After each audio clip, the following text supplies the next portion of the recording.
ಠಾವೇಲಿಯದು ಮೇಘ ನಿರ್ಮಲ ಜಲವೆಲ್ಲ ಮುದ್ದಾದಡೆ ಸಪ್ತ ಸಾಗರಗಳಿಗೆ ಉದಕವೆಲ್ಲಿಯದು ಕಷ್ಟಜೀವಿಗಳೆಲ್ಲ ನೆಟ್ಟಗೆ ಶಿವಜ್ಞಾನಿಗಳಾದರೆ ಮುಂದೆ ಭವದ ಬಳ್ಳಿಗೆ ಬೀಜವೆಲ್ಲಿಯದು ಕೂಡಲ ಚನ್ನಸಂಗಯ್ಯ ಲಕ್ಷಕ್ಕೊಬ್ಬ ಭಕ್ತ ಕೋಟಿಗೊಬ್ಬ ಶರಣ ಚಿತ್ತರಗಿ ಚಿಜ್ಯೋತಿ ಶ್ರೀ ವಿಜಯಮಂತ ಶಿವಗಳನ್ನು ಮತ್ತು ದೊಡ್ಡ ಪರುಣ ಮಂಡಳಿಯಿಂದ ಗುರುಮಾತ ಪೂಜ್ಯರ ಪಾದಗಳಿಗೆ ಕೊಡಮಟ್ಟು ಈ ಕಾರ್ಯಕ್ರಮಕ್ಕೆ ಬಂದಂತಹ ಎಲ್ಲ ಶರಣ ತಾಯಂದಿರಿಗೂ ಆಚೆ ಸಹೋದರಿಯರಿಗೂ ಮತ್ತು ಈ ಮೂಲಕ ಶರಣಾರ್ಥಿಗಳು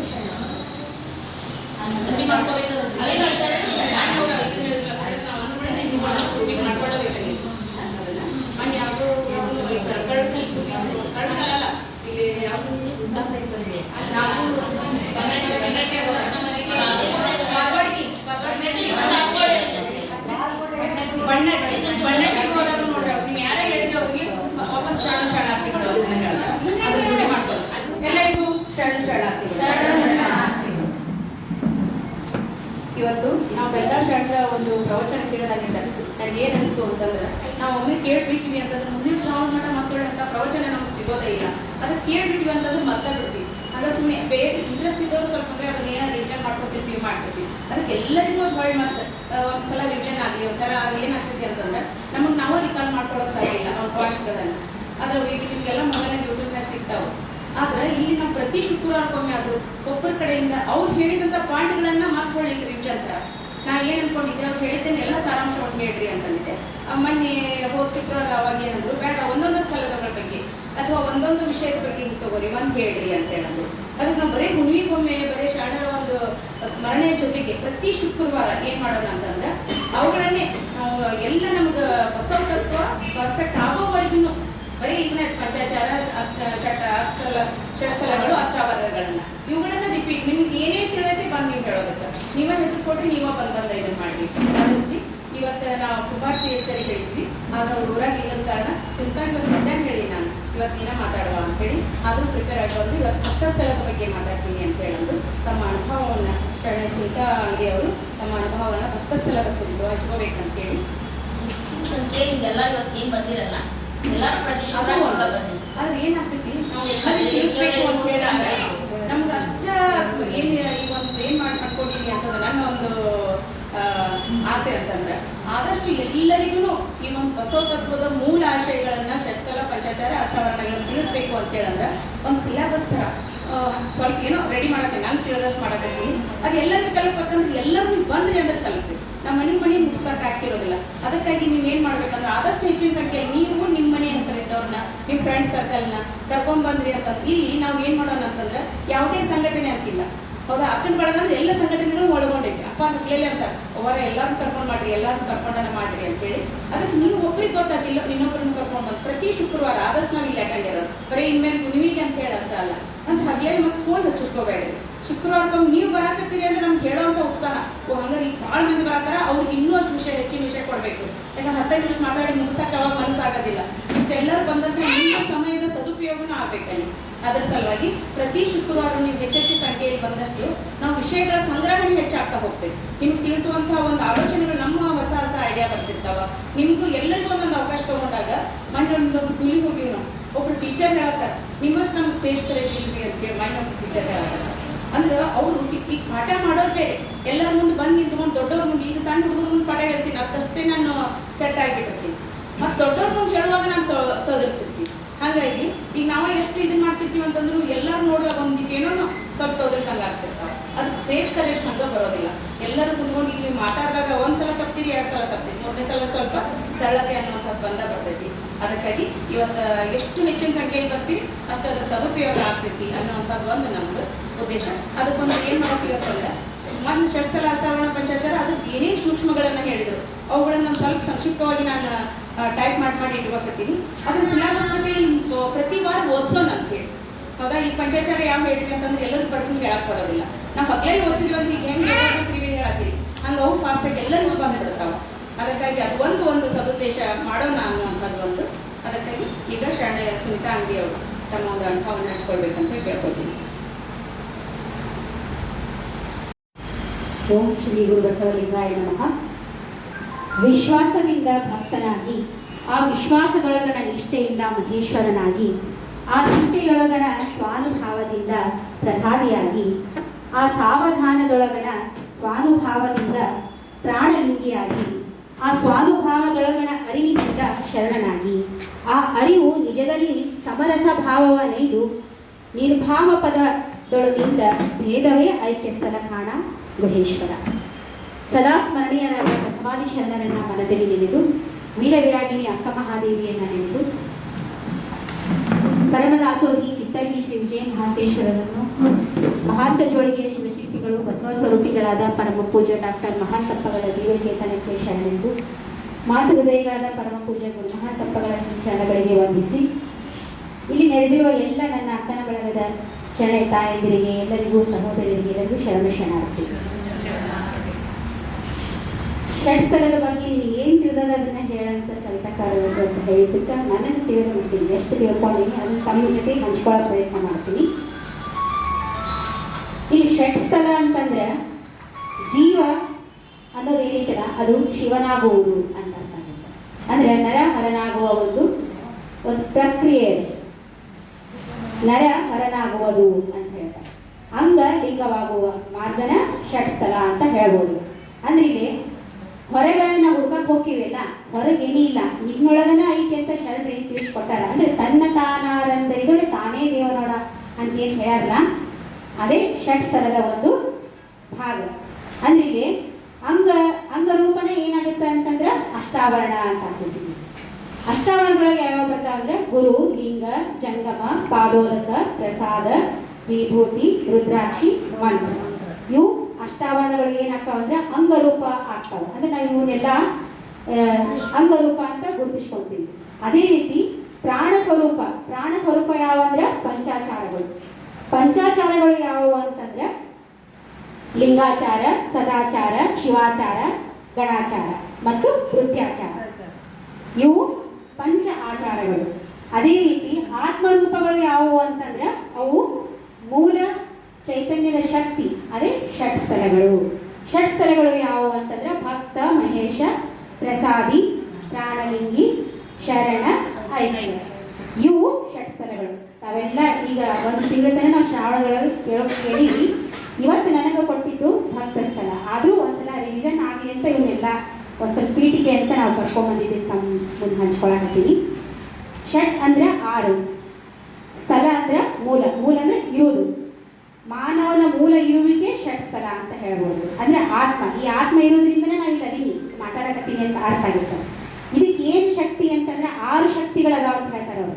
6 ಶಕ್ತಿಗಳು ಯಾವುವು ಅಂತಂದ್ರೆ ಕ್ರಿಯಾಶಕ್ತಿ, ಜ್ಞಾನಶಕ್ತಿ, ಇಚ್ಛಾಶಕ್ತಿ, ಆದಿಶಕ್ತಿ, ಪರಾಶಕ್ತಿ, ಚಿತ್ ಶಕ್ತಿ ಅಂತ ಹೇಳ್ತಾರೆ. ಅಂದ್ರೆ ಎಲ್ಲಾ ಶಕ್ತಿಗಳನ್ನು ಒಳಗೊಂಡಿದ್ದ ಇಂದನೇ ಇದೆಲ್ಲ ನಡೀತದೆ. ಈ ಒಂದು ದೇಹ ನಾ ಏನು ಮಾತಾಡಕತ್ತೀವಿ ಅಂತ ಅದು ನಡೆಸ್ತದೆ ಈ ಶಕ್ತಿ ಎಲ್ಲ ನಮ್ಮನ್ನು. ಅಂದ್ರೆ ಇಲ್ಲಿ ಈ ಒಂದು ಪರಮ ಸತ್ಯವನ್ನು ನಾವು ಆಚರಿಸ್ಕೊತಾ ಹೋದಾಗೆಲ್ಲ ನಮ್ಗೆ ಆನಂದ ಸಿಗ್ತೈತಿ ಅಂತ ಹೇಳ್ತಾರೆ. ಹೆಂಗೆ ಸಿಗ್ತೈತಿ ಅಂದ್ರೆ ಇಲ್ಲಿ ಕೂಡ ಮತ್ತೆ ಆ 6 ಶಕ್ತಿಗಳು ನಮಗೆ ಮತ್ತೆ ಬರ್ತಾವು. 6 ಶಕ್ತಿಗಳನ್ನೇನು ಭಕ್ತಿಯ ಮೂಲಕ ಬರ್ತಾವು. ಯಾವ ಅಂತಂದ್ರೆ ಶ್ರದ್ಧಾ ಭಕ್ತಿ, ನಿಷ್ಠಾ ಭಕ್ತಿ, ಅವಧಾನ ಭಕ್ತಿ, ಅನುಭವ ಭಕ್ತಿ, ಆನಂದ ಭಕ್ತಿ, ಸಮರಸ ಭಕ್ತಿ ಅಂತ ಹೇಳಿ. ಅಂದ್ರೆ ಮೊಟ್ಟ ಮೊದಲಿಗೆ ಶ್ರದ್ಧಾ ಭಕ್ತಿ ಮತ್ತು ನಿಷ್ಠಾ ಭಕ್ತಿ ಎಷ್ಟು ಸಲ ಹೇಳಿದ್ರು ಗೊತ್ತಾಯ್ತು ಅಂದ್ರೆ ರಿಪೀಟ್ ಆಗಿ ಬರೀ ಇದನ್ನ ಹೇಳ್ತಿದ್ರು ಅವರು ಬೆಳಗಾವಿ ಶರಣರು. ಶ್ರದ್ಧಾ ಭಕ್ತಿ, ನಿಷ್ಠಾ ಭಕ್ತಿ, ಶ್ರದ್ಧಾ ಭಕ್ತಿ, ನಿಷ್ಠಾ ಭಕ್ತಿ. ಯಾಕಂದ್ರೆ ಭಕ್ತ ಸ್ಥಳದೊಳಗೆ ಮುಖ್ಯವಾಗಿ ಇವು ಇದ್ರನ್ನ ಮುಂದೆ ಹೋಗಕ್ಕಾಗುತ್ತೆ. ನಮಗ ಭಗವಂತನ ಮೇಲೆ ಶ್ರದ್ಧೆ ಮತ್ತು ನಿಷ್ಠೆ ಇದ್ರನ್ನ ನಮ್ಮನ್ನ ಆ ಒಂದು ನಿರಾಕಾರವಾದ ಶಿವನ ಒಂದು ಶಕ್ತಿ ನಮ್ಮನ್ನ ಮುನ್ನಡೆಸ್ಕೊಂಡು ಹೋಗ್ತೈತಿ. ಅದಕ್ಕೋಸ್ಕರ ನಮಗ ಮೊದಲೇನಿರಬೇಕು, ಶ್ರದ್ಧೆ ಎನ್ನುವ ಭಕ್ತಿ ಬೇಕು. ತದನಂತರದಲ್ಲಿ ನಮ್ಗೆ ನಿಷ್ಠೆ ಎನ್ನುವ ಭಕ್ತಿ ಬೇಕಾಗ್ತದೆ. ಈ ರೀತಿ ನಮ್ಮನ್ನ ನಾವು ಇವೆಲ್ಲ ಶಕ್ತಿಗಳನ್ನ ಮತ್ತು ಭಕ್ತಿಗಳನ್ನ ಅಳವಡಿಸಿಕೊಂಡು ಅರ್ಪಣೆಯನ್ನ ಮಾಡಿಕೊಂಡು ಏನು ನಾವು ಅಂಗವನ್ನ ಲಿಂಗವನ್ನ ಒಂದು ಶಕ್ತಿ ಮತ್ತು ಭಕ್ತಿಯ ರೂಪದೊಳಗ ಅಂತಃಕರಣದ ಒಂದು ಮೂಲಕ ಜ್ಞಾನೇಂದ್ರಿಯಗಳ ಮೂಲಕ ನಾವೇನು ಇವು ಎಲ್ಲ ನಮಗೆ ಗುರುವಿನಿಂದ ಇಷ್ಟಲಿಂಗವನ್ನು ಕರುಣಿಸಿಕೊಂಡು ಸಾಧನೆ ಮಾಡ್ಕೊತ ಹೋದಂಗಿಲ್ಲ ನಾವೇನಾಗ್ತೈತಿ ನಮ್ಮ ಬದುಕು ಅಲ್ಲಿ ಸಾರ್ಥಕತೆಯನ್ನ ಕಾಣ್ತೈತಿ ಅಂತ ಹೇಳ್ಬೋದು. ಹೆಂಗ ಅಂತ ಅನ್ಬೋದಂದ್ರೆ ಶ್ರದ್ಧೆ, ನಿಷ್ಠೆ, ಸಾವಧಾನ, ಸ್ವಾನುಭಾವ, ಅರಿವು ಸಮರಸವಾಗಿ ಇದು ನಮ್ಮೊಳಗನೆ ಒಂದು ಅರಿವು ಒಂದು ಜಾಗೃತ ಹಾಕೋತ ಹೋಗ್ತದೆ. ಅಂದ್ರೆ ಆತ್ಮವಿಶ್ವಾಸ ಬರ್ತದೆ ನಮ್ಮಲ್ಲಿ. ಮೊಟ್ಟ ಮೊದಲ ಏನು ವಚನ ಹೇಳಿದ್ನಲ್ಲ ಮೊದಲ, ವಿಶ್ವಾಸದಿಂದ ಭಕ್ತನಾಗಿ ಅಂತ ಹೇಳ್ತಾರೆ. ಅಂದ್ರೆ ಈಗ ನನ್ನ ಮೇಲೆ ವಿಶ್ವಾಸ ಇದ್ರೆ ನಾನು ನಂಬಿ ಬರ್ತೀನಿ, ಒಬ್ಬರು ನಂಬಿಕೊಂಡು ಹೋಗ್ಬೇಕಾಗುತ್ತೆ. ಹಂಗೆ ನಾವು ಭಗವಂತನಲ್ಲಿ ವಿಶ್ವಾಸವನ್ನು ಕಂಡುಕೊಂಡು ಅಲ್ಲಿ ನಾವು ಹೋಗ್ಬೇಕಾಗತ್ತೆ. ಅಂದ್ರೆ ಅಲ್ಲಿ ಭಕ್ತನಾಗಿ ನಾವು ಮುಂದೆ ಹೋಗಿ ಆತ್ಮನಿಷ್ಠೆಯಿಂದ ಏನಾಗಬೇಕು, ಮತ್ತು ಮಹೇಶ್ವರನಾಗಬೇಕಾಗುತ್ತ.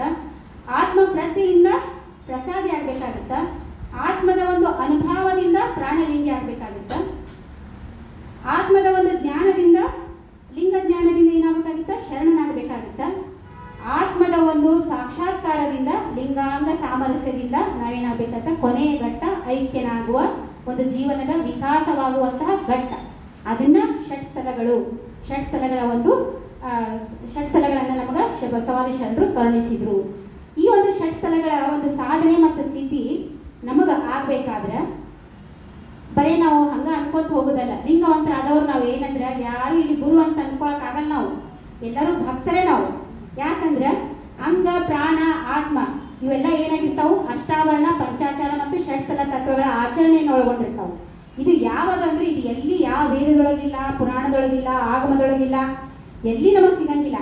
ಅಂತಹ ಒಂದು ಶಕ್ತಿಯನ್ನು ಯಾರು ಕೊಟ್ಟಾರ ಅಂದ್ರೆ ಅದು ನೋಡಿ, ತನು ಮನ ಭಾವವನ್ನು ನಾವು ನಮಗೆ ನಾವು ಅರ್ಪಿಸ್ಕೊಂಡು ಸಾಧಿಸ್ಕೊಂಡು ಸ್ವತಃ ತಾವು ಕಂಡುಕೊಂಡು ತಾವೇನು ಕಂಡುಕೊಂಡಾರ ಅದನ್ನ ನಮಗೆ ಹೇಳಿದವ್ರು ಯಾರು, ತಿಳಿಸಿದವ್ರು ಯಾರು ಅಂತಂದ್ರೆ ಮೊಟ್ಟ ಮೊದಲು ಧರ್ಮಗುರು ಬಸವಣ್ಣನವರು. ಅವರು ತಾವು ಕಂಡುಕೊಂಡಿದ್ದನ್ನ ಹೇಳಿದ್ದಕ್ಕೋಸ್ಕರ ನಾವು ಅದನ್ನ ನಾವು ಕಂಡುಕೊಳ್ಳಕ್ ತಯಾರಿಲ್ಲ, ಇನ್ನೂ ಲಿಂಗು ನೋಡಕ್ಕೆ ತಯಾರಿಲ್ಲ. ನಾವು ಯಾಕಂದ್ರೆ ಮಾತಾಡ್ಬೋದು ಈಗ ನಿಂತು, ಅಂದ್ರೆ ನಾವು ಬರೀ ನುಡಿಯೋರಾಗಿದ್ದೀವಿ, ನಡೆಯೋರು ಆಗ್ತಾ ಇಲ್ಲ.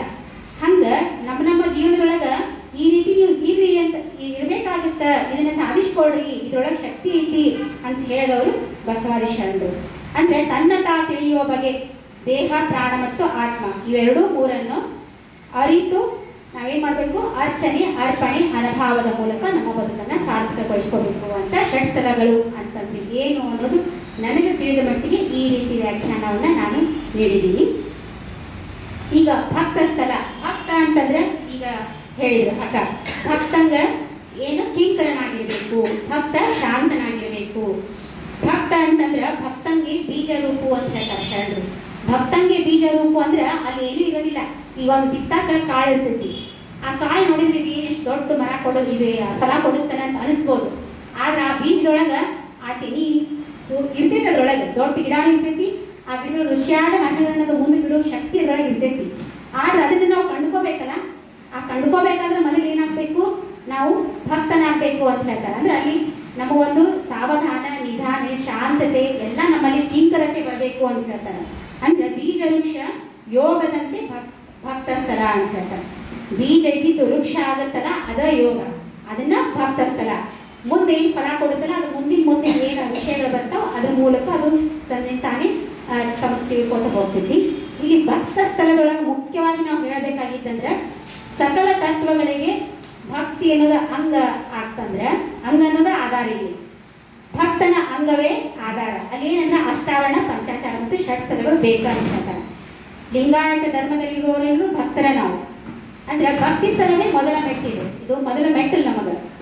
ಭಕ್ತಿಯ ಆಶ್ರಯದಿಂದ ಭಕ್ತನು ಶಕ್ತಿಯ ಚೇತನವಾದ ಇಷ್ಟಲಿಂಗವನ್ನ ಗುರುವಿನ ಒಂದು ಸದ್ಗುರುವಿನಿಂದ ಕರುಣದಿಂದ ತೆಗೆದುಕೊಂಡು ಅರ್ಚಿಸಿ ಪೂಜಿಸಿ ಲಿಂಗ ಪ್ರಸಾದವನ್ನು ಪಡೆದುಕೊಳ್ತಾನೆ. ಅಂದ್ರೆ ಭಕ್ತ ಸ್ಥಳದೊಳಗ ಕ್ರಿಯಾಶಕ್ತಿ ಮತ್ತು ಶ್ರದ್ಧಾಶಕ್ತಿ ಬೇಕಾಗತ್ತ. ಈಗ ನಾವು ಬರೀ ಈಗ ಅಜ್ಜನ್ ನಮ್ಗೆ ಲಿಂಗ ಕೊಟ್ರೆ ಅಂತ ಹೇಳಿ ನಾವು ಲಿಂಗವನ್ನ ಅರ್ಚಿಸಿದ್ವಿ, ಹೌದಾ, ಪೂಜೆನೂ ಮಾಡ್ಕೊಂಡ್ವಿ. ತದನಂತರ ಲಿಂಗವನ್ನ ನೋಡ್ಕೊಂಡು ಲಿಂಗ ಪ್ರಸಾದ ಅಂತ ದಾಸೋಹನೂ ಮಾಡಕತ್ತೀವಿ. ಆದ್ರೆ ಅಲ್ಲಿ ಮುಖ್ಯವಾಗಿ ನಮಗೆ ಏನ್ ಬೇಕು ಭಗವಂತನಲ್ಲಿ ಅಂತಂದ್ರೆ ತನ್ನಾತ್ಮದಲ್ಲಿ ಹಾಗೂ ಭಗವಂತನಲ್ಲಿ ಶ್ರದ್ಧೆ ಎನ್ನುವುದು ಬೇಕು ಅಂತ ಹೇಳ್ತಾರೆ. ಈ ಶ್ರದ್ಧೆ ಮತ್ತು ನಿಷ್ಠೆ ಇತ್ತಂದ್ರ ಕಾರ್ಮಿಕ ಮಲ ನಾಶ ಹಾಕೋತ ಹೋಗ್ತೈತಿ.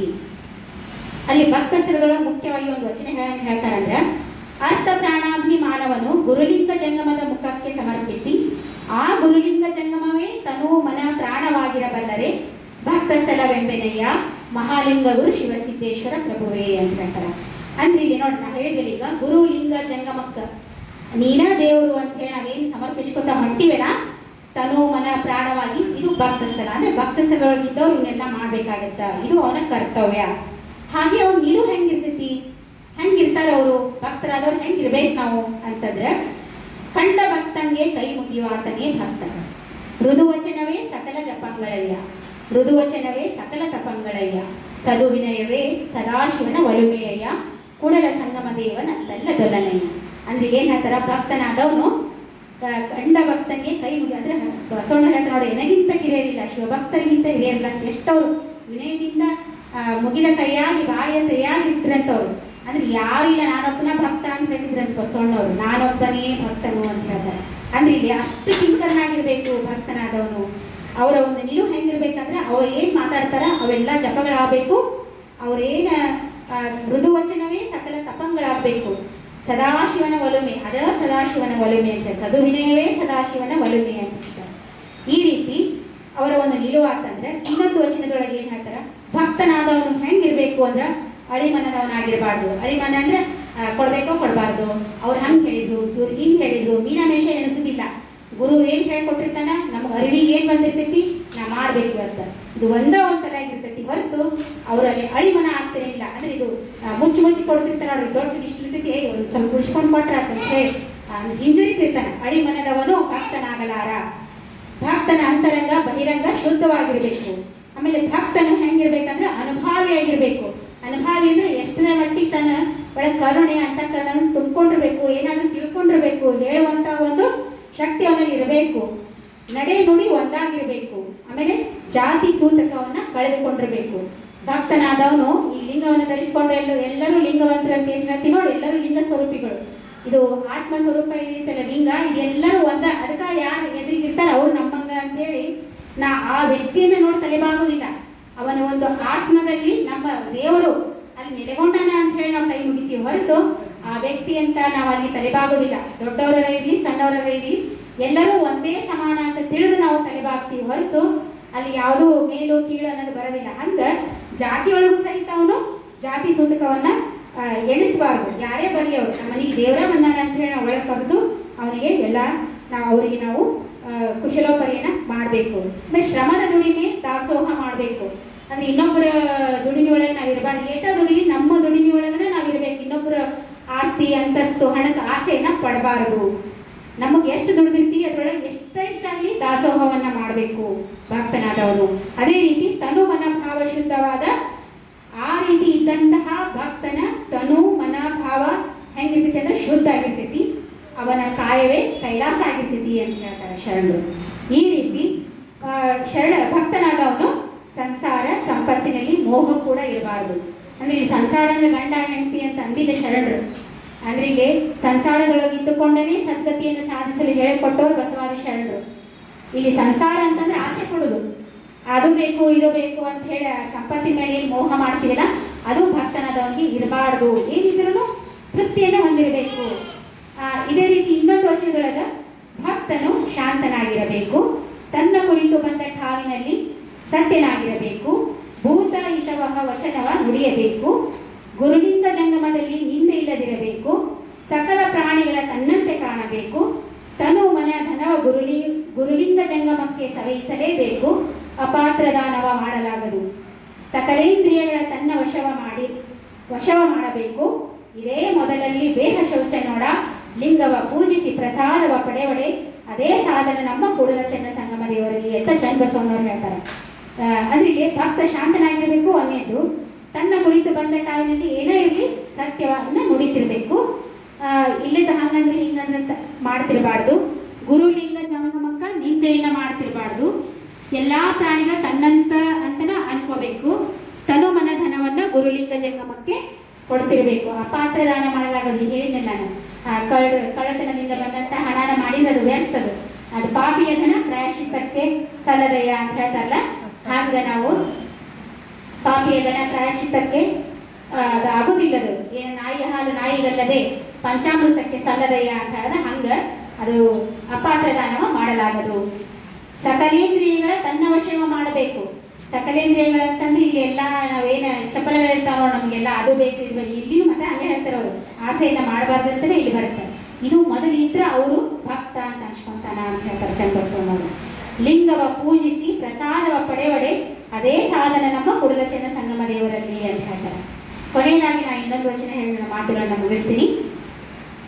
ಸದಾಚಾರದಲ್ಲಿ ನಡೆಯುವವನ, ಶಿವನಲ್ಲಿ ಭಕ್ತಿಯಾಗಿಪ್ಪವನ, ಶಿವಲಾಂಛನವ ಕಂಡಲ್ಲಿ ವಂದನೆಗೈಯುತ್ತಿಪ್ಪವನ, ಲಿಂಗ ಜಂಗಮವು ಒಂದೇ ಭಾವದಲ್ಲಿ ಕಂಡು ವೃತ್ಯಾಚಾರ ಸದಾಚಾರ ಯುಕ್ತನಾಗಿರಬಲ್ಲಡೆ, ಭಕ್ತನ ಸ್ಥಳವಿದೆಂಬೆನೆಯ ಮಹಾಲಿಂಗ ಗುರು ಶಿವಸಿದ್ದೇಶ್ವರ ಪ್ರಭುವೇ ಅಂತ ಹೇಳ್ತಾರೆ. ಅಂದ್ರೆ ಸದಾಚಾರದಲ್ಲಿ ನಡೀತಿರ್ಬೇಕು ಭಕ್ತನಾದವನು, ಶಿವನಲ್ಲಿ ಭಕ್ತಿಯನ್ನ ಇಟ್ಕೊಂಡಿರ್ಬೇಕು. ಇಲ್ಲಿ ಹೇಳಿದಿಲ್ಲ ಮತ್ತೆ ಶ್ರದ್ಧಾ ಭಕ್ತಿ ಮತ್ತು ನಿಷ್ಠಾಭಕ್ತಿ ಬೇಕು ಅಂತ ಹೇಳ್ತಾರೆ ಅವರು ಭಕ್ತನಾದವನಿಗೆ. ಹಿಂಗೆ ನಾವು ಲಿಂಗ ಜಂಗಮ ಒಂದ ಅಂತ ಭಾವದೊಳಗೆ ಇಟ್ಕೊಂಡು ವೃತ್ಯಾಚಾರ ಸದಾಚಾರ ಯುಕ್ತನಾಗಿರಬಲ್ಲಡೆ ಅದೇ ಭಕ್ತ ಸ್ಥಳ ಅದರ ಆ ಭಕ್ತ ಅಂತನ್ನೋದು ನಾವು ಕಾಣ್ಬೋದು ಅಂತ ಹೇಳಿ ಇಲ್ಲಿ ಶರಣ ನಮಗೆ ಹೇಳ್ತಾರೆ. ಒಟ್ಟಾರೆಯಾಗಿ ನಾವು ಭಕ್ತ ಸ್ಥಳದೊಳಗೆ ಏನು ಮುಖ್ಯವಾಗಿ ಕಾಣಬೇಕಾಗುತ್ತೆ ಅಂದ್ರೆ ಶ್ರದ್ಧಾ ಭಕ್ತಿ ಮತ್ತು ನಿಷ್ಠಾಭಕ್ತಿ ಇಲ್ಲಿ ಬೇಕೇ ಬೇಕು ನಮಗ. ಅವಿದ್ರೇನ ಮುಂದಿನ ಒಂದು ಸ್ಥಳಕ್ಕೆ ಹೋಗಾಕ ಆಗ್ತೈತಿ. ಅಂದ್ರೆ ಗುರುವಿನಲ್ಲಿ ನಾವು ದೇವರಲ್ಲಿ ಅಚಲವಾದ ನಂಬಿಕೆಯನ್ನು ಇಟ್ಕೋಬೇಕು. ಅವ್ರು ಏನ್ ಹೇಳ್ತಾರೆ ಸಂದೇಹ ಇರಬಾರ್ದು, ಅವ್ರು ಏನ್ ಹೇಳ್ತಾರೆ ಅದ್ರೊಳಗೆ ನಡಿಬೇಕು. ಇದು ಭಕ್ತ ಸ್ಥಳದ ಮುಖ್ಯವಾದ ಒಂದು ಲಕ್ಷಣ. ಅಂದ್ರೆ ವಿಶ್ವಾಸದಿಂದ ದೇವ ಸತ್ಯವನ್ನ ನಾವು ನಂಬಬೇಕು. ಇಲ್ಲಿ ಮುಖ್ಯವಾಗಿ ಅಂದ್ರೆ ಭಕ್ತ ಸ್ಥಳದೊಳಗ ವಿಶ್ವಾಸದಿಂದ ದೇವರನ್ನ ನಂಬಬೇಕು. ನಾವು ಏನು ಎಳ್ಳಷ್ಟು ನಾವು ನಮ್ಮ ಮನಸ್ಸಿನೊಳಗ ಒಂದಿಷ್ಟು ಅನ್ಬಾರ್ದು. ಗುರು ಏನ್ ಹೇಳ್ತಾರ ಅದು ನಮ್ಗೆ ಈ ದೇವ್ರು ನಮ್ಮ ಲಿಂಗ ಏನ್ ಹೇಳ್ತಾರ ನಾವು ಅದ್ರಂಗ ನಡ್ಕೋಬೇಕು ಅಂತ ಹೇಳ್ತೈತೆ ನೋಡ್ರಿ. ಯಾವಾಗ ನಾವು ಒಂದು ಗೊಂದಲಕ್ಕೆ ಹೋಗಿರ್ತೀವಿ, ಇವ್ರು ಹಿಂಗಂದ್ರು ಅವ್ರು ಹಂಗಂದ್ರು, ನಮ್ಮ ಮನಸ್ಸಿನೊಳಗೆ ಅನಿಸ್ತಿರ್ತೈತಿ ಇದು ಖರೆ ಈಗ ಹೋಗಿ ಅಂತ ಹೇಳಿ. ಅವಾಗ ನಾವು ನಮ್ಮ ಅಂತರಂಗದೊಳಗೆ ಏನು ನಮಗೆ ಅನಿಸ್ತಿರ್ತೈತಿ ನಾವು ಲಿಂಗೈಯೊಳಗೆ ಕೇಳ್ಕೊಂಡಾಗ ನಮ್ಮ ಅರಿವಿಗೆ ಜಾಗೃತ ಆಗ್ತಿರ್ತದೆ. ಅದನ್ನ ನಾವು ಕಂಡುಕೋಬೇಕು ಅಂದ್ರೆ ಹಂಗೆ ನಂಬಬೇಕು ಅಂತ ಹೇಳ್ತಾರೆ. ಅದೇ ಶ್ರದ್ಧಾಭಕ್ತಿ. ಶ್ರದ್ಧಾಭಕ್ತಿ ಅಂದ್ರೆ ಕ್ರಿಯಾಭಕ್ತಿಗೆ ಹೋಗ್ಬೇಕಾಗುತ್ತೆ. ಅಂದ್ರೆ ಬರೀ ಅನ್ಕೊಂಡ್ಕೊಂತ ನಡೆಯಂಗಿಲ್ಲ, ಅಂದ್ರೆ ಕ್ರಿಯೆಗೆ ತಗೊಂಡ್ಬರ್ಬೇಕಂತ ಹೇಳ್ತಾರೆ ಶರಣರು. ಅದ ಶ್ರದ್ಧಾಭಕ್ತಿ ಮತ್ತು ಕ್ರಿಯಾಶಕ್ತಿ ಎರಡನ್ನ ಬೆರೆಸಿ ನಡೆಯುತ್ತಾ ಮುಂದೆ ಹೋಗ್ಬೇಕಾದ್ರೆ ಬಹಳ ನಮ್ಗೆ ಅಡೆತಡೆಗಳು ಬರ್ತಾವು. ಅಲ್ಲಿ ಎಲ್ಲರೂ ನಮಗೆ ಹಂಗೆ ಮಾಡಬಾರ್ದು ಹಿಂಗೆ ಮಾಡಬಾರ್ದು ಅಂತ ಹೇಳೋದ್ಮೇಲೆ ನಾವು ಸಿಟ್ಟಾಗಬಾರ್ದು. ಅಲ್ಲಿ ಹೆಂಗಿರ್ಬೇಕಂದ್ರೆ ಶಾಂತನಾಗಿರ್ಬೇಕಂತ ಹೇಳ್ತಾರೆ. ಅದೇ ಶಾಂತಿಯನ್ನು ಪಡೆದುಕೊಂಡು ಯಾರು ಮುಂದೆ ಮತ್ತೆ ಹೋಗ್ತಾರ ಅವ್ರು ಮಹೇಶ ಸ್ಥಳವನ್ನ ಪಡ್ಕೊಂತಾರೆ. ಅಂದ್ರೆ ಮಹೇಶರ ಭಕ್ತ ಮಹೇಶ, ತದನಂತರ ಬರುವುದೇ ಮಹೇಶ ಸ್ಥಳ. ಇಷ್ಟು ಭಕ್ತ ಸ್ಥಳದೊಳಗೆ ಇರಬೇಕಾದ ಭಕ್ತನ ಗುಣಲಕ್ಷಣಗಳು. ಭಕ್ತ ಸ್ಥಳ ಅಂತಂದ್ರೆ ಇಲ್ಲಿ ಮುಖ್ಯವಾಗಿ ಶ್ರದ್ಧಾ ಭಕ್ತಿ ಮತ್ತು ಕ್ರಿಯಾಶಕ್ತಿ ಬೇಕೇ ಬೇಕು ನಮಗೆ ಇವೆರಡು ಅಂತ ಹೇಳ್ತಾ ನನಗೆ ತಿಳಿದ ಮಟ್ಟಿಗೆ ಎಷ್ಟು ತಿಳ್ಕೊಂಡಿನಿ ಅವು ತಮ್ಮೆದುರಿಗೆ ಒಂದು ಹೇಳೋದಕ್ಕೆ ನನಗೆ ಅವಕಾಶ ಮಾಡಿಕೊಡ್ತಾರೆ ಅಂತ ಹೇಳ್ತೀನಿ. ಅಕ್ಕನ ಒಳಗೆ ತಾವೆಲ್ಲ ಇಷ್ಟು ನಮಗೆ ಹೇಳಕ್ಕೆ ಹೋದಿರಿ ಅವುಗಳು ಎಲ್ಲರೂ ತಪ್ಪಿದ್ರು. ಅದಕ್ಕೆ ತಮ್ಮೆಲ್ಲರ ಮುಂದೆ ನಾನು ಹೇಳಕತ್ತೀನಿ ಅಂದ್ರೆ ಭಾಳ ನಾನು ಸಣ್ಣಕ್ಕೆ ಕರೆಯೋದು ಏನು ತಿಳ್ಕೊಂಡಿಲ್ಲ. ಇದ್ರೊಳಗೆ ಓದಿ ಬಂದಿದ್ದೀನಿ, ನಿಮ್ಮ ಮುಂದೆ ನೋಡಿ ಹೇಳಕತ್ತೀನಿ. ಇನ್ನೂ ನಾ ಕಲಿಯೋದು ಭಾಳ ಐತಿ ಅಂತ ಹೇಳ್ತಾ ಇನ್ನೂ ನಾವೆಲ್ಲರೂ ತಿಳ್ಕೊಂತ ಹೋಗುಮ. ಒಂದೊಂದು ಸ್ಥಳದೊಳಗೆ ಏನೇನು ಹೇಳ್ಯಾರ ಶರಣರು ಅದನ್ನು ಕಲ್ಕೊಂತ ಹೋಗುಮ. ಈ ಒಂದು ಅವಕಾಶ ಕೊಟ್ಟಿದ್ದಕ್ಕೆ ತಮ್ಮೆಲ್ಲರಿಗೂ ಧನ್ಯವಾದಗಳು. ಶರಣಾರ್ಥಿ ಅಂತ ಹೇಳ್ತಾ ಎರಡು ನುಡಿಗಳನ್ನ ಅಪ್ಪವ ಪಾಡಿಗೆ ಅರ್ಪಿಸಿ ಮುಗಿಸ್ತೀನಿ ಅಂತ ಹೇಳಿ ಭಾಳ ಟೈಮ್ ತೊಗೊಂಡು ಅನ್ಸುತ್ತೆ. ಅನುಭವದಲ್ಲಿರುವಂತಹ ಮತ್ತು ಮಂದಿಗೆ ನಾವೆಲ್ಲರ ಪರವಾಗಿ ಅಕ್ಕನ ಬಳಗದ ಪರವಾಗಿ ನಾನು ಭಕ್ತಿಪೂರ್ವಕ ಶರಣ ಸಮರ್ಪಿಸ್ತೀನಿ. ಅವ್ರು ಹೇಳಿದಂತಹ ವಿಷಯ ಭಕ್ತ ಸ್ಥಳ. ನಾವು ಏನು ಅನ್ಕೋತೀವಿ ಮಾತಪ್ಪನ ಭಕ್ತರು, ನಾವು ಹಂಗೆ ಭಕ್ತರು ಹಿಂಗೆ ಭಕ್ತರು ಅಂತ ಹೇಳ್ತೀವಿ. ಅಲ್ಲಿ ಮೂಲ ಹೇಳಿದ್ದೇನೆ ನಾವು ವಿಷಯ ವಾಸನೆಗಳನ್ನು ಬಿಟ್ಟಾಗ ಭಕ್ತರಾಗ್ತೀವಿ ಅಂತೀವಿ. ಒಂದ್ರ ಬಗ್ಗೆ ಶ್ರದ್ಧೆ ಹೆಂಗೆ ನಾವು ಇನ್ನೂ ಬಸವ ತತ್ವ ಇಷ್ಟೆಲ್ಲ ಒಬ್ಬೊಬ್ರು ಅದಾರ ಇಲ್ಲ ಅಂತ ಹೇಳೋದಿಲ್ಲ ನಾನು ಪಾಲಿಸ್ತೀವಿ. ಬಸವ ತತ್ವ ಕಟ್ಟ ಪಾಲಿಸ್ತೀವಿ ಅಂದ್ರೂ ಸ್ವಲ್ಪ ಎಡದಲ್ಲಿ ಹಂಗೆ ಹೋಗೇ ಬಿಡ್ತೀವಿ. ನೀವೇನೋ ನನ್ನ ಬಂದು ಗೊತ್ತೆ ಒಂದು ಕೆಲವೇ ಒಂದು ಫೇಲ್ಯೂರ್ ಬಂದಾಗ ಮತ್ತೊಂದು ನಂಬ್ತೀವೇನೋ ಅಂತ ಒಂದು ಸ್ವಲ್ಪ ಮನಸ್ಸು ಆ ಕಡೆನೂ ಇನ್ನೊಂದು ಮಾಡಿರಿ ಅಂತ ಯಾರು ಹೇಳಿದಾಗ ಸುಮ್ಮನೆ ಏನು ಮಾಡಿ ನೋಡೋಣಲ್ಲ ಸಕ್ಸಸ್ ಆಗ್ಬೋದು ಸ್ವಲ್ಪ ಏನಾಗ್ತೀವಿ ಅಂತ. ಅಂದ್ರೆ ಈಗ ಮೊದಲೇ ಹೇಳಿದ್ದಾರೆ ಶ್ರದ್ಧೆ ಅನ್ನುವಂಥದ್ದು ಮುಂದೆ ಬರೋದೇ ನಿಷ್ಠೆ. ಇಲ್ಲಿ ನಾವು ಇದ್ರ ಬಗ್ಗೆ ಏನಾದರೂ ಅಚಲವಾಗಿರ್ಬೇಕು ನಮ್ಮ ಮನಸ್ಸು ಅಂತೇಳಿ. ಇಲ್ಲಿ ಭಕ್ತ ಅಂತಂದ್ರೆ ನಿಜವಾಗ್ಲೂ ನಾವು ಇನ್ನೂ ವಿಷಯ ವಾಸನೆಗಳನ್ನು ಆಡೋದಿಲ್ಲ, ಕಾಮಕ್ರೋಧಗಳನ್ನು ಆಡೋದಿಲ್ಲ, ಇನ್ನೂ ಭಕ್ತ ಸ್ಥಳದ ಒಂದೇ ಮೆಟ್ಲೂ ನಾವು ಇನ್ನೂ ಹತ್ತಿಲ್ಲ ಅಂತೇಳನ್ನ ಹೇಳ್ಬೋದು. ನಾವಿಲ್ಲಿ ಮತ್ತಷ್ಟು ಭಾಳ ಅಂದ್ರೆ ಅದರ ಎಲ್ಲ ಲಕ್ಷಣಗಳನ್ನು ಸಂಪೂರ್ಣ ಕವರ್ ಮಾಡ್ಯಾರ. ಸ್ವಲ್ಪ ಸಮಯದಲ್ಲೇ ಸಹಿತ ಅದ್ಭುತವಾದಂಥ ಸಂಪೂರ್ಣ ಎಲ್ಲ ವಿಷಯಗಳನ್ನು ಬಹಳ ಚಲೋ ಕಲೆಕ್ಟ್ ಮಾಡ್ಕೊಂಡು ಬಂದಿದ್ರಿ, ಭಾಳ ಚಲೋ ಹೇಳಿದ್ರಿ ಅಂತೇಳಿ. ಯಾಕಂದ್ರೆ ನಾವು ಹಂಗೆ ಹೇಳೋದು ಅಂತಂದ್ರೂ ಕಲೆಕ್ಟ್ ಮಾಡೋಕ್ಕಾದ್ರೂ ಟೈಮ್ ಬೇಕಲ್ಲ ನಮಗೆ. ಅಷ್ಟಾದ್ರೂ ನೀವು ಎಲ್ಲ ವಿಷಯ ಅಂದ್ರೆ ನನ್ನ ಹತ್ರ ಅಂತ ಸಂಗ್ರಹ ಇದ್ರೆ ನಾನು ಮಾಡ್ತೀನಿ, ಹೌದಾ? ಹಾಗಾಗಿ ನಾನು ಭಕ್ತ ಅನ್ನುವಂಥ ವಿಷಯ ಮೊದಲು ಕಿಂಕರನಾಗಿರ್ಬೇಕು. ಮೊದಲೇದದು ಅಂತಂದ್ರೆ ಭಕ್ತ. ಮತ್ತೊಂದು ಎಲ್ಲವನ್ನ ಕವರ್ ಮಾಡಿಕೊಂಡು ಪಂಚಾಚಾರವೇ ಪ್ರಾಣವಾಗಿ, ಅಷ್ಟಾವರಣವೇ ಅಂಗವಾಗಿ, ಷಟ್ಸ್ಥಲವೇ ಆತ್ಮ ಅಂತೇಳಿ. ಅಂದ್ರೆ ಈ ದೇಹ ಮನಸ್ಸು ಆತ್ಮ ಮೂರು ಒಂದಾಗಿದ್ದಾಗ ಅವುಗಳನ್ನ ಮೂರನ್ನ ಸಾಧಿಸಿದಾಗ ಮಾತ್ರ ಸಮರಸವನ್ನ ಸಾಧಿಸೋದಕ್ಕೆ ಸಾಧ್ಯ. ಒಂದನ್ನು ಮಾಡಿ ಒಂದನ್ನು ಬಿಡ್ತೀನಿ ಅಂತ ಹೇಳಂದ್ರೆ ಇಲ್ಲ. ಒಂದೊಂದೇ ಹಂತಗಳು ಪಂಚಾಚಾರಗಳ ಪುರಾಣವಾಗಿ ಅವುಗಳನ್ನು ನಾವೇ ಪಾಲಿಸುವಂಥದ್ದು. ನನ್ನ ಸಮಾಜದಲ್ಲಿ ನಾನು ಹೆಂಗಿರ್ಬೇಕು ಅನ್ನುವಂಥದ್ದನ್ನು ಕಲಿಸ್ತೈತೆ. ಅದು ಸಾಮಾಜಿಕ ಬದ್ಧತೆಯನ್ನು, ನಮ್ಮ ನಡೆನುಡಿ ಶುದ್ಧತೆಯನ್ನು ಕಲಿಸುವಂಥದ್ದು ಪಂಚಾಚಾರಗಳು. ಅಷ್ಟಾವರಣಗಳು ನನ್ನೊಳಗೆ ಇರುವಂಥ 8 ತತ್ವಗಳನ್ನು ನಾನು ಅಂದ್ರೆ ಜಾಗೃತ ಮಾಡ್ಕೊಂಡಾಗ ನನ್ನ ಮನಸ್ಸು ಪಕ್ವ ಆಗ್ತೈತಿ, ನನ್ನ ಆತ್ಮ ಜಾಗೃತ ಆಗ್ತೈತಿ ಅನ್ನುವಂಥದ್ದನ್ನು.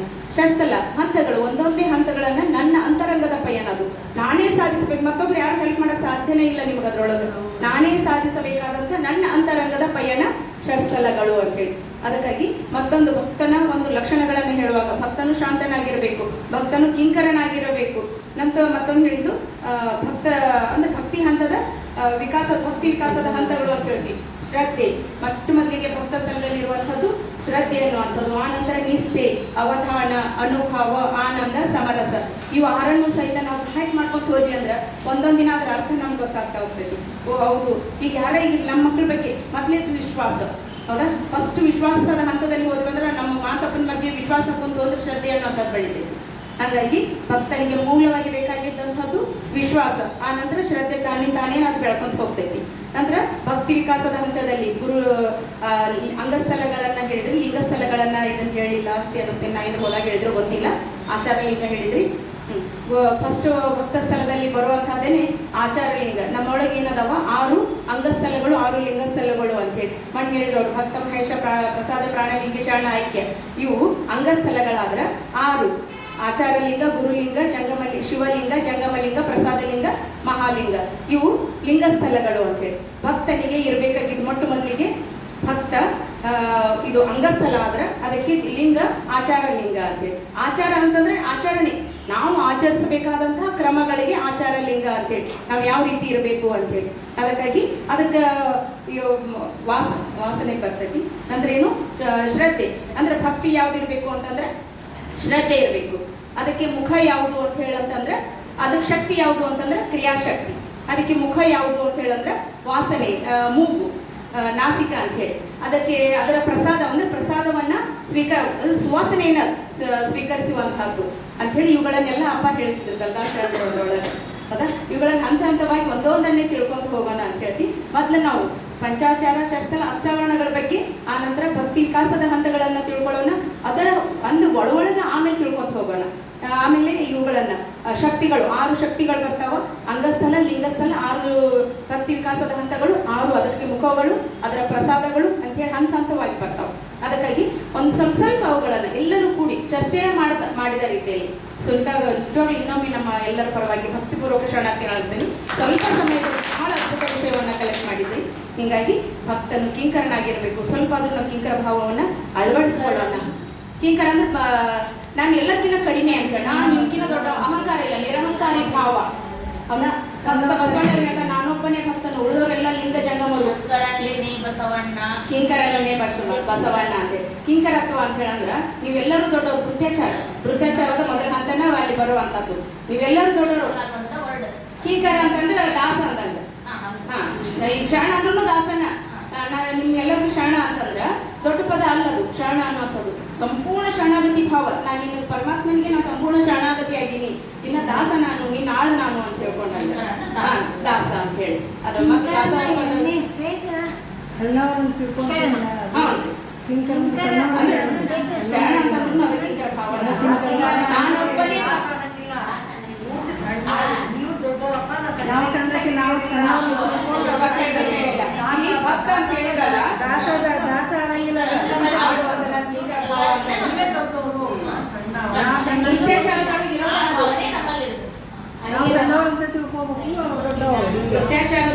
ನಮ್ಮಲ್ಲಿ ಬರಬೇಕು. ಶಿವಭಕ್ತರೆಲ್ಲರೂ ಹಿರಿಯರು. ನಾನೇ ಕಿರಿಯನಾಗಿ ಶಿವಭಕ್ತರೆಲ್ಲರೂ ಹಿರಿಯರಾಗಿ ಶಿವಭಕ್ತರ ಸೇವೆ ಮಾಡುವುದೇ ವೃತ್ತಾಚಾರ. ಹೌದಾ? ಅಂದ್ರ ನಾ ಯಾವಾಗಲೂ ನಿಂತಿನ ಸಣ್ಣವನ. ಮತ್ತೊಂದು ಹೇಳಿದ್ರು ನಾನೇ ಭಕ್ತನು ಅಂತೇಳಿ. ಉಳಿದವರೆಲ್ಲ ಲಿಂಗ ಜಂಗಮಿಗಳಂದ್ರೆ ಲಿಂಗ ಸ್ವರೂಪಿಗಳಾಗ್ಯಾರ. ಅಕ್ಕ ಮಹಾದೇವಿ ಒಂದು ಯೋಗಾಂಗ ತ್ರಿವಿಧಿಯಳು. ಅಂಗದಾಶ್ರಯ ಅಳಿದು ಲಿಂಗದಾಶ್ರಯ ಉಳಿದು ಲಿಂಗದಳು ಮನವು ಒಡವೆರದ ಕಾರಣ ಅಂಗಗುಣವೆನಗೆ ಏನಿಲ್ಲ ಅಂತೇಳಿ ಅದ್ರೊಳಗ ಒಂದು ಯೋಗಾಂಗ ತ್ರಿವಿಧಿಯೊಳಗೆ ಒಂದು ಅವ್ರು ಎಲ್ಲದರೊಳಗೆ ನೋಡಿ ಹೆಚ್ಚಾಗಿ ಹೇಳುವಂಥದ್ದು ಅಂದ್ರೆ ಅಂಗಗುಣ ಅಳಿಸ್ಕೊಂಡಾಕಿ ಅಕ್ಕ ಮಹಾದೇವಿ. ಸಂಪೂರ್ಣ ಎಷ್ಟು ಆತ್ಮವಿಶ್ವಾಸದಿಂದ ಹೇಳ್ತಾಳಂದ್ರೆ ಸಂಪೂರ್ಣ ಅಂಗಗುಣಗಳನ್ನು ಅಳಿಸ್ಕೊಂಡು ಭವವನ್ನ ಗೆದ್ದವಳು. ಹೀಗಾಗಿ ನಾವು ಇನ್ನೂ ಲಿಂಗಗುಣ ಆಕೆ ಸಂಪೂರ್ಣ ಲಿಂಗಗುಣಿಯಾಗಿದ್ಲು. ಅಂದ್ರೆ ನನ್ನ ನಡೆ ನುಡಿ, ನನ್ನ ಮಾತು, ನನ್ನ ಕೇಳಿಸ್ಕೊಳ್ಳೋದು ಎಲ್ಲವೂ ಸಹಿತ ಲಿಂಗಕ್ಕಾಗಿ, ಯಾವುದು ನನಗಾಗಿ ಅನ್ನುವಂಥ ಭಾವ ಇರೋದಿಲ್ಲ ಅಲ್ಲಿ. ಹಾಗಾಗಿ ಬಹಳ ಉತ್ತಮ ವಿಷಯವನ್ನು ಹಂಚಿಕೊಂಡ್ರಿ. ಎಲ್ಲರಿಗೂ ಕೂಡ ಭಕ್ತಿಪೂರ್ವ ಮತ್ತೊಂದು ಶಾಣ ದಿನ ಸಮಾರೋಪ.